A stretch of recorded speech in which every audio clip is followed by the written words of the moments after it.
Reste le début d'une forme de normalisation. Un responsable israélien se rendra au Liban pour rencontrer un représentant libanais dans le cadre de négociations sur le mécanisme de surveillance du cessez-le-feu.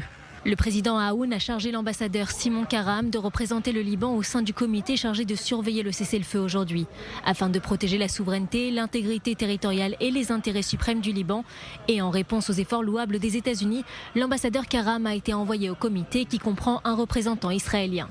Côté israélien, le Premier ministre a chargé le vice-président du Conseil de sécurité nationale de dépêcher un représentant à cette réunion. Le bureau de Benyamin Netanyahou souligne qu'il s'agit d'une première tentative visant à jeter les bases de relations et d'une coopération économique entre Israël et le Liban. La présence de civils dans ces pourparlers constitue une avancée majeure. Lors des discussions menées sur l'accord relatif à la frontière maritime, le Liban avait refusé d'envoyer des représentants civils. Morgan Ortagus sera également présente à la réunion entre les représentants libanais et israéliens. Objectif pour les Américains, empêcher l'effondrement du cessez-le-feu et soutenir le gouvernement libanais et son armée pour désarmer le Hezbollah. L'envoyée américaine qui était hier en Israël.